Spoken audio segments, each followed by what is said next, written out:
Hello friends, I am Suraj Kumar. Today I am going to explain a chapter of 12th class, Asleep in the Valley. इस chapter का जो poet है उनका नाम है अर्थर रिम्बर्ट और इनका जो फुल नेम है वो है जैन निकोलस अर्थर रिम्बर्ट। तो ये एस्लीप इन द वैली का पोएट है। तो इसमें सबसे पहले हम लोग थोड़ा सा बैकग्राउंड जान लेंगे पोएट के बारे में। तो पोएट जो है सबसे पहले ये में जानेंगे, ये जो पोएम है ये है फ्रेंच पोएम और इनका पोएट भी है फ्रेंच। पोएट अर्थर रिम्बर्ट का जन्म 1854 में हुआ था और उनका मृत्यु 1891 में हुआ था, यानी कि 1891 में। अच्छा, जब वो 15 ईयर्स के थे, यानी 15 वर्ष की उम्र के जब थे, तो उन्होंने पोएम लिखना प्रारंभ कर दिए थे। और आप सोच सकते हैं कि 15 वर्ष की उम्र में अब पोएम लिखते हैं तो कितना टैलेंटेड पर्सन होंगे ये। और 21 एज का जब वो हुए तो वो पूरी तरह से पोएम को लिखना स्टॉप करती हैं। तो ये जो पोएम है एस्लीप इन द वैली है ना, एस्लीप इन द वैली जो है उन्होंने ये पोएम को क्यों चुना, तो इसके बारे में पहले जान लेते हैं हम लोग। Why he wrote this poem, तो जान लीजिए अर्थर रिम्बर्ट का जो पिताजी थे वो एक सैनिक थे और अर्थर रिम्बर्ट भी एक सैनिक थे जिन्होंने अपना जीवन में कुछ समय के लिए सैनिक में दिए। और जिस सैनिक में थे उनका नाम था डच कॉलोनियन। तो आप समझ सकते हैं कि जब वो आर्मी में थे तो वह युद्ध को भाली भांति अच्छी प्रकार से समझ पाते थे, इसीलिए उन्होंने एस्लीप इन द वैली को लिखा। देखिए एस्लीप इन द वैली जो पोएम है, इस पोएम में ये बताना क्या चाहते हैं, सबसे पहले हमको ये जानना पड़ेगा, तब जाके हमारा पोएम अच्छी प्रकार से क्लियर होगा। तो ये पोएम का जो कॉन्सेप्ट है, ये पोएम में ये बताना चाहते हैं ये जो युद्ध है, युद्ध वॉर जिसको बोलते हैं हम लोग, युद्ध जो है व्यर्थ है, बेकार है, युद्ध से किसी का भला नहीं होता। तो ये जो पोएम है, ये पोएम इंडिकेट करता है एंटी वॉर, यानी कि युद्ध के विरुद्ध है ना। तो ये पूरा कॉन्सेप्ट है, ये पोएम में ये बताना चाहते हैं कि ये पूरा जो है युद्ध के विरुद्ध है। चलिए हमें बहुत शॉर्ट में और बहुत अच्छी प्रकार से सिंपल वे से ख़त्म भी करना है, इसीलिए ज़्यादा समय नहीं लेंगे। चलिए तो हम लोग पढ़ते हैं। जो थीम है पोएम का थीम है, 3 थीम इसमें विशेष रूप से अच्छी प्रकार से बताया गया है। तीनों थीम को हम एक एक एक्सप्लेन करेंगे, ये तीनों थीम क्या है ना, तभी जाके हमको समझ में आएगा कि पोएम क्या है। देखिए जिस प्रकार हम लोग पिक्चर देखते हैं, सिनेमा देखते हैं, कोई भी मूवी देखते हैं, तो प्रारंभ में प्रॉब्लम क्रिएट होता है और जब तक हम मूवी को अंत तक नहीं देखते हमको मूवी समझ में नहीं आता है। तो ये पोएम जस्ट उसी प्रकार है, आपको प्रारंभ में आप पढ़ते जाओगे लेकिन अंत में आपको समझ में आएगा कि ये पूरा क्या है। तो इसीलिए अंत तक आपको बढ़िया से ध्यान से सुनना है। अच्छा, 3 थीम के बारे में हम बात किए थे। तो पहला जो थीम है यहाँ पे देखिए लिखा हुआ है एप्रिशिएशन फॉर नेचर।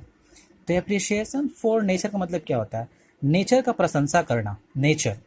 नेचर से भाली भांति हम लोग परिचित है, आई होप आप भी परिचित होंगे, पता है नेचर बहुत ही प्यारा होता है। तो यहाँ पे जो पहला स्टेंजा है, यहाँ पे नेचर का वर्णन किया गया है, जो एक ब्यूटीफुल नेचर है। तो देखते हैं क्या क्या यहाँ पे वर्णन किया गया है।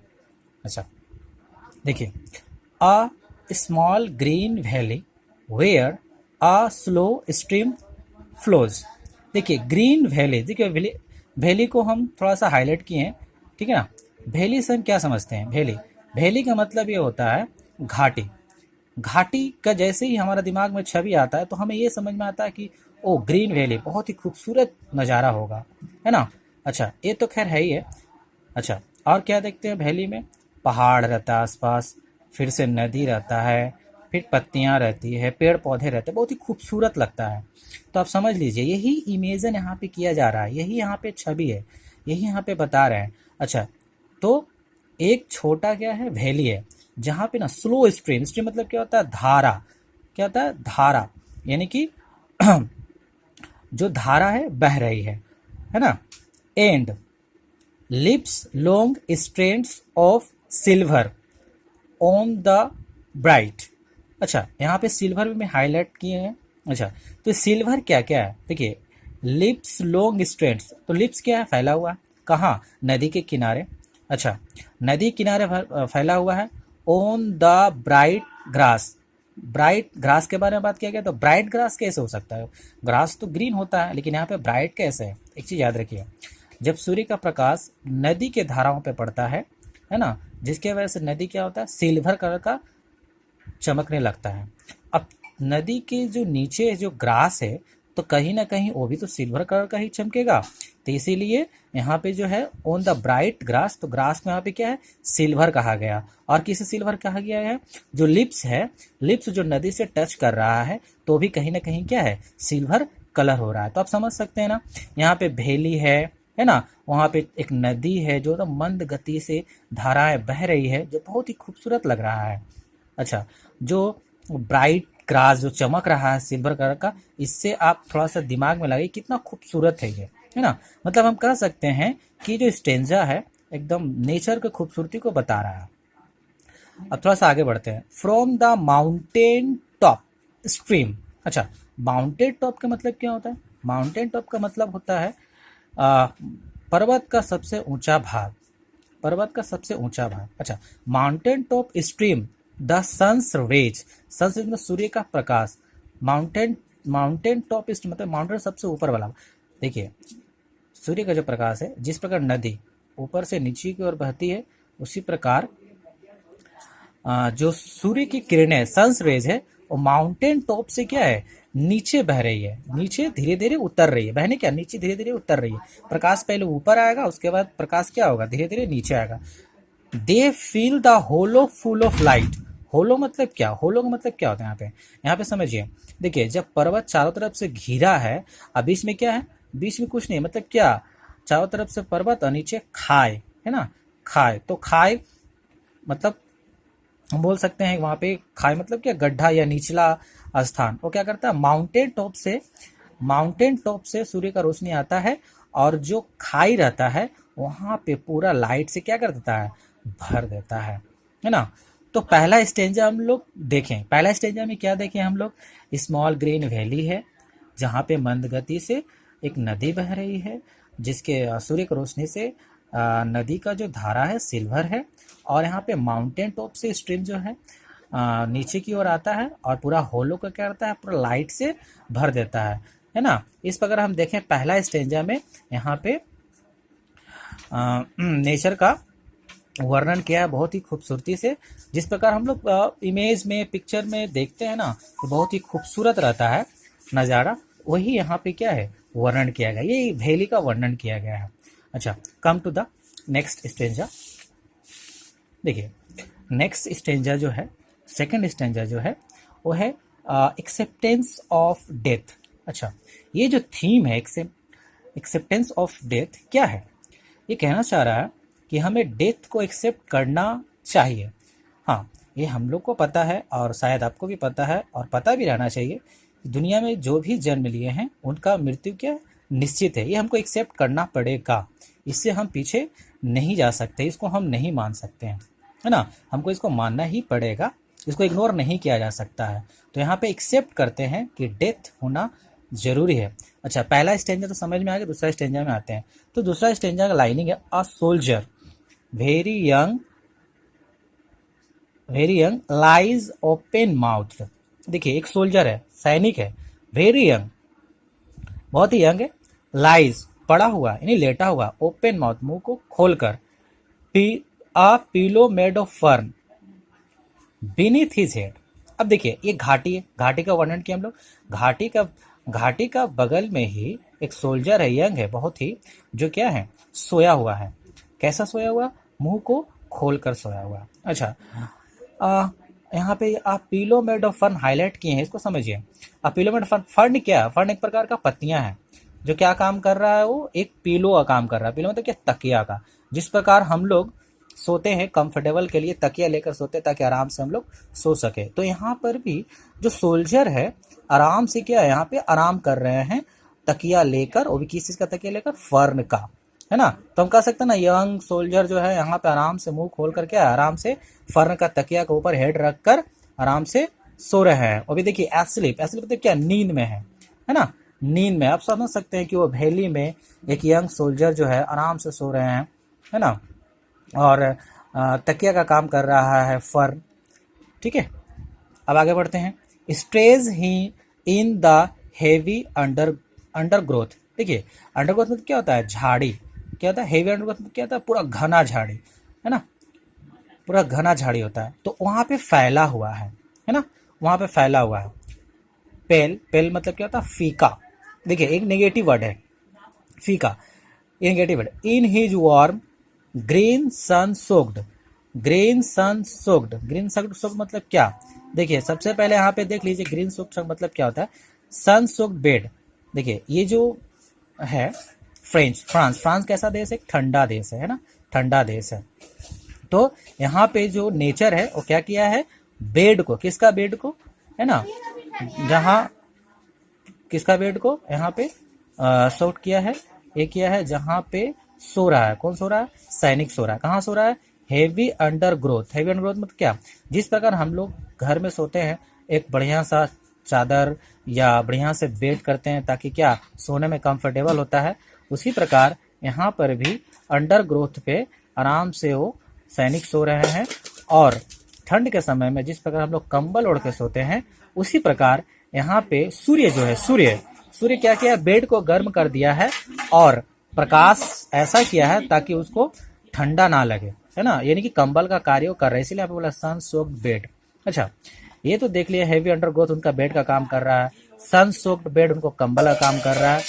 पेल, पेल मतलब क्या था? फीका, फीका, फीका। यहाँ पे देखिए हम जो वातावरण देख रहे हैं यहाँ पे बहुत ही खूबसूरत है। सोल्जर है, मुंह खोलकर सो रहा है, तकिया लेके सो रहा है फर्न का, फिर से बेड है, झाड़ियों का बेड है, उस पर आराम से सो रहे हैं। फिर ठंडा देश है लेकिन फिर भी सूर्य उसको गर्म दे रहा है ताकि कंफर्टेबल होकर सो सके। लेकिन यहाँ पे पेल वर्ड जो यूज किया गया है, ये कहीं ना कहीं आप देख सकते हैं कि ये फीका, फीका मतलब क्या? कवि को, सॉरी, सोल्जर को तो यहाँ पे खुश रहना चाहिए, लेकिन यहाँ पे निराश क्यों? पेल मतलब तो फीका, निराश, निराश क्यों है भाई?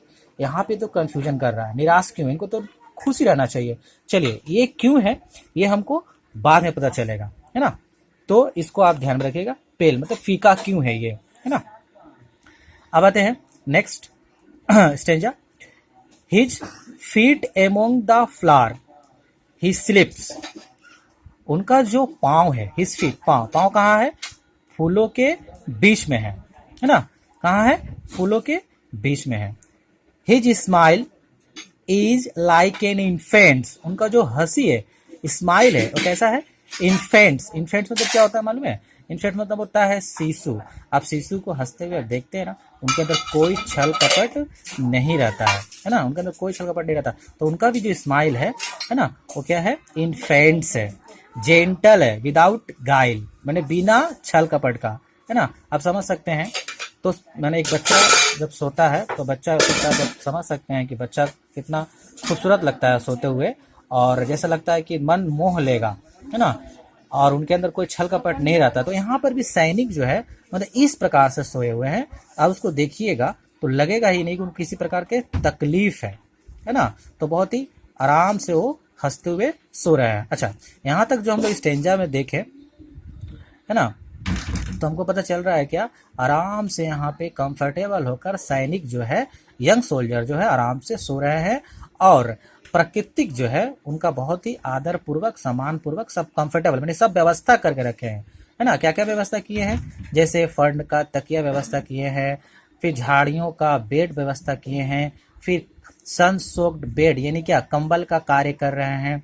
अच्छा, और एक बात, यहाँ पे उनका जो पाँव है, पाँव कहाँ है, फ्लावर के बीच में है ना। तो समझ सकते हैं कितना खूबसूरत नज़ारा है। मैंने ये समझिए कि नेचर उनका पूरा व्यवस्था करके रखा है। किसका व्यवस्था करके रखा है, ये यंग सोल्जर का व्यवस्था कर रखा है। अब आते हैं थोड़ा सा आगे बढ़ते हैं लाइनिंग। आह नेचर कीप हिम वार्म।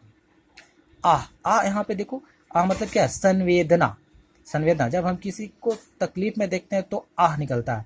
तो यहाँ पे देखिए, आह नेचर कीप हिम वार्म ही मे कैच कोल्ड। यहाँ पे पोएट कहना चाह रहा है, ओ नेचर उन्हें गर्म करो। मैंने ये यहाँ पे कवि बताना चाह रहा है, हमको यंग सोल्जर से बहुत संवेदना है ना, उनको गर्म करो। ही मे कैच कोल्ड, उसे क्या है, ठंड लग सकती है। तो यहाँ पे हम देख सकते हैं कि यहाँ पे आह जो वर्ड यूज किया गया है, यहाँ पे कवि सोल्जर के प्रति अपना संवेदना व्यक्त करते हैं। अच्छा, हम लोग पढ़ लिए यहाँ तक हम लोग यही समझे कि ग्रीन वैली है, वहाँ पे स्ट्रीम बह रहा है और उस वैली में एक सोल्जर सोया हुआ है ना, फर्न का तकिया है ना, फिर अंडरग्रोथ का बेड है, झाड़ियों का बेड है, फिर सनसोक्ड के रूप में उनका कंबल है, उनका स्माइल बहुत ही खूबसूरत है ना, और बहुत ही बिना छल कपट का स्माइल है। तो सोचिए कितना खूबसूरत मतलब नज़ारा हो सकता है एक सैनिक के लिए, है ना। यहाँ तक जो पोयम है मतलब एकदम पॉजिटिव वे में यहाँ पे दर्शाया गया है। अब आते हैं हम लोग थर्ड जो थीम है उसके बारे में। देखिए थर्ड थीम है ब्रूटिलिटी ऑफ वार, मतलब निर्दयता। निर्दय जानते हैं ना, निर्दयता माने वार का, निर्दयता का बारे में यहाँ पे वर्णन किया है। चलिए अब आगे बढ़ते हैं। The humming insects don't disturb his rest. Humming insect don't disturb his rest. His rest मतलब क्या, रेस्ट कौन कर रहा है यहाँ पे, यहाँ पे रेस्ट कर रहा है यंग सोल्जर।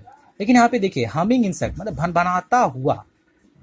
भनभनाता हुआ कीड़ा मकोड़ा जो है उनको डिस्टर्ब नहीं करते। देखिए यहाँ पर भी हमें कंफ्यूज कर रहा है। देखिए जब हम लोग सोते हैं, किसी भी हालत में सोते हैं, लेकिन हमारे सामने अगर कोई कीड़ा मकोड़ा भनभनाएगा तो हम लोग श्योर है कि हम लोग थोड़ा सा तो नींद जो है डिस्टर्ब होगा और हम लोग क्या करेंगे, जाग जाएंगे। लेकिन यहाँ पे क्या बात है भाई, द माने हमिंग इंसेक्ट जो है ना, उसको डिस्टर्ब नहीं करता, उनका रेस्ट को डिस्टर्ब नहीं कर पाता है। सोचिए इतना कीड़ा मकोड़ा रहने के बावजूद भी वो डिस्टर्ब नहीं हो पाते। क्या बात है भाई, यहाँ सोचने वाली बात है।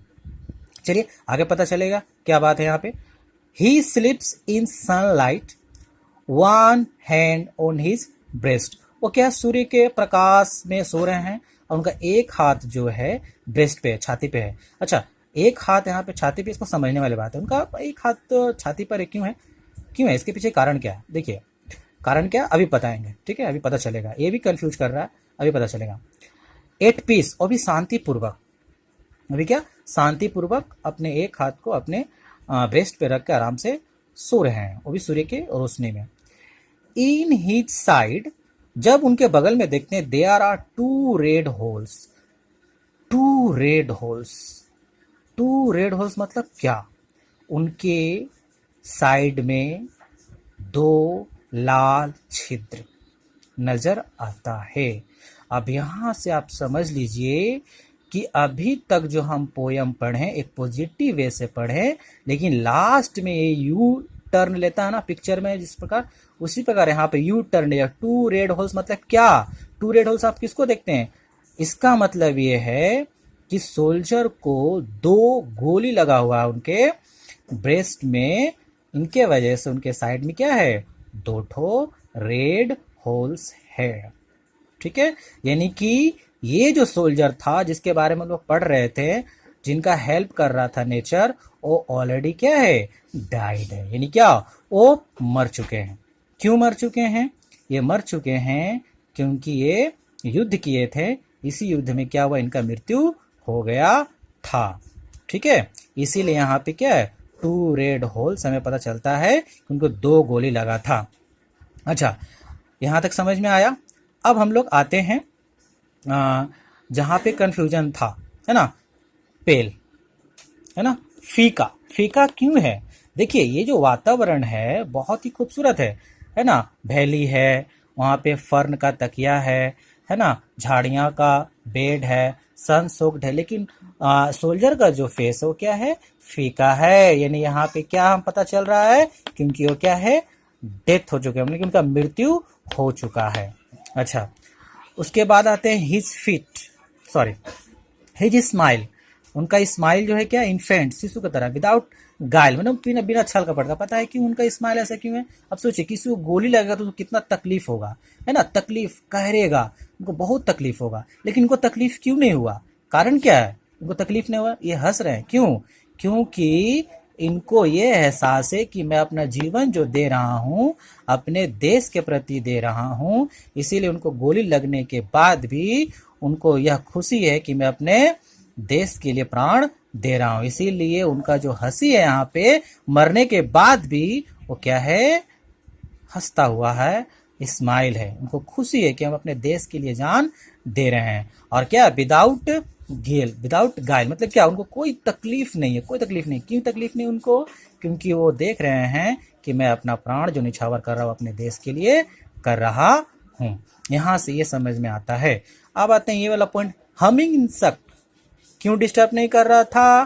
क्योंकि सोल्जर ऑलरेडी क्या थे, मरे हुए थे, इसीलिए हमिंग इंसेक्ट उनको डिस्टर्ब नहीं कर पा रहा था, है ना। इसीलिए वो